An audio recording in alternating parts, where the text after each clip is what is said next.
Good morning.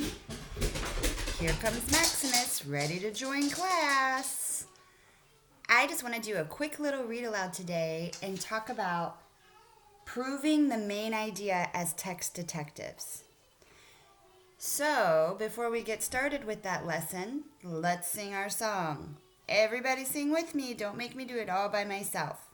Good morning, good morning, good morning, how are you? I'm fine, and I hope that you are too. I'm so glad to see you. I almost couldn't wait. Can you smile that smile and make today great? All right, you guys. Proving the main idea as text detectives. You guys have been asked many times in kindergarten, first grade, and second grade, what was the main idea of that story, or what was it mostly about? But now, as we're moving into deeper connections with our book, we need to prove our thinking. And I keep telling you guys that you have to be a text detective. You have to prove your thoughts. And we have to use specific examples that are in the text. So today, I'm going to read a short story, and it's another short story from the Chicken Soup for the Soul, Think Positive for Kids. And this story is called A Sweet Lesson. And I'm actually going to tell you what the main idea is so that you are really being a text detective when you're listening to the story to think of reasons why that's the main idea. So the main idea of this story is loving and accepting others for who they are. And now your job is to listen to the story and try to see why that's the main idea. I need you to prove it with examples from the story. Okay, a sweet lesson. Many people have vivid memories from their kindergarten years. From finger painting to nap time, it was nonstop fun. What I remember most from kindergarten was meeting Christopher, who was diagnosed with diabetes at the age of 4. Christopher came to our school in the middle of the year, right after Christmas break.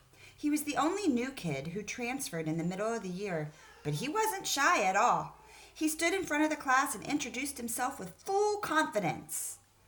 Right away, I felt as if I found my other half. I immediately ran to Mrs. Rose and asked if Christopher could sit next to me. Weeks passed and I realized Christopher was in fact exactly like me.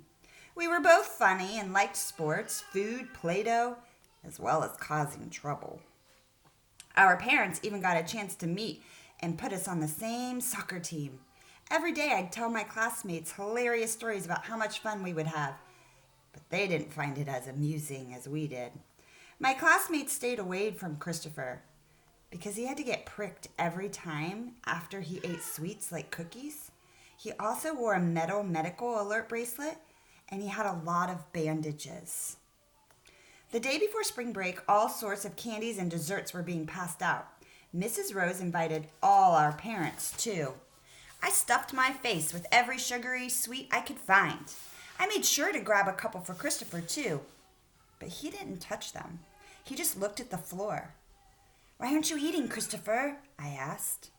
He replied sternly, "I can't." I kept bugging him, and then he got mad and said, "I told you I can't eat it. Stop it." And then he stormed out of the room, and along followed his mother. I sat there stunned and puzzled.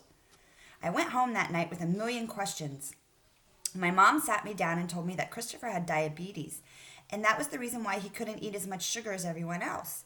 She also told me that the reason he had to get his finger pricked was to make sure that his blood sugar wasn't too high, because if it was, he could be in serious danger. Plus, my mother explained that he wore the metal alert bracelet because it had all his medical information engraved in it, in case he had an emergency. I felt so bad for Christopher, and I couldn't imagine what he had gone through on a daily basis. During spring break, I thought about various ways to make Christopher feel completely welcomed once we all returned to school. When we got back, I asked Mrs. Rose if I could share with the class about Christopher's medical condition, and she agreed. As I told them about diabetes, I could see from their faces that they were getting it. I also proposed that every snack or sweet that we brought to the class had to be appropriate for Christopher to eat. Surprisingly, All of them agreed. Months went by and Christopher was happier than ever. He had even more friends now, and he didn't feel so left out during snack time because everyone was eating the same treat. There was even a time when everyone wanted to get tested just to see how it felt. Mrs. Rose made everyone get parental permission, and then we as a class felt the same pinch that Christopher felt daily. All my classmates were delighted to see their sugar levels and laughed when Christopher told us it was fun to suck the blood that comes out. As we all sat there laughing, I realized that this was exactly what Christopher wanted. Friends who could accept him and love him for who he was. Seeing Christopher's wide smile spread across his face was the greatest thank you I could ever receive. I learned about living life to the fullest with Christopher, who enjoyed every day despite his serious medical condition. At such a young age, I couldn't have asked for a better eye-opening experience. And that was written by Zira Hussein. All right, you guys, so we know the main idea is accepting and loving others for who they are.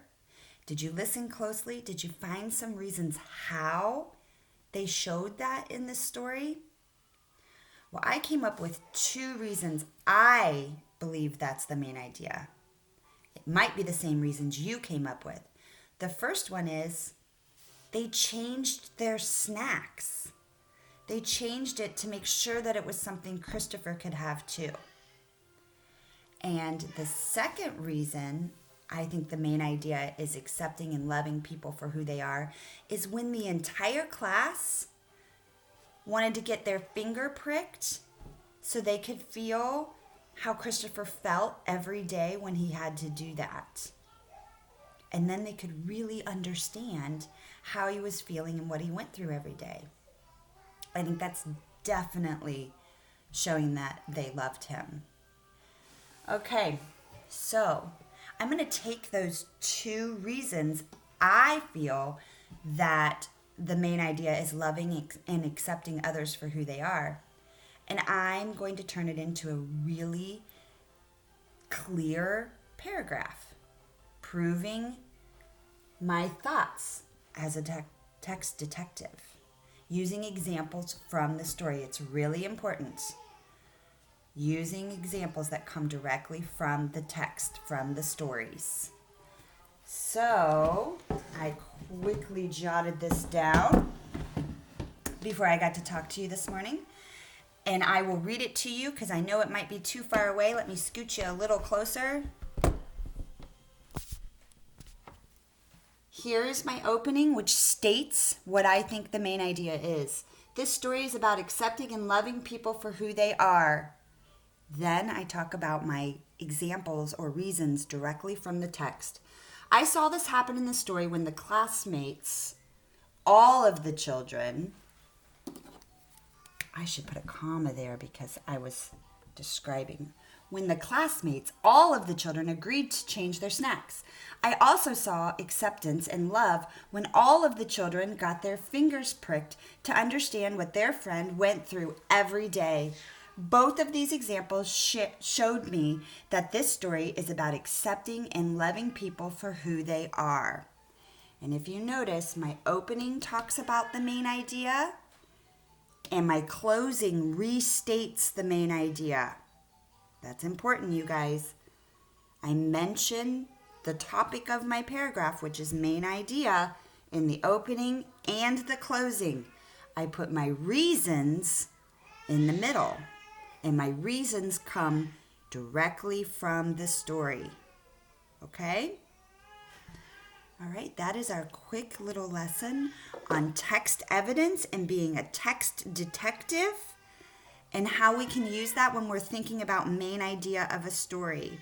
So when you are reading today, I want you to think about the main idea of the story that you're reading, but I also want you to stop and think about, how do I know that's true? How can I prove it?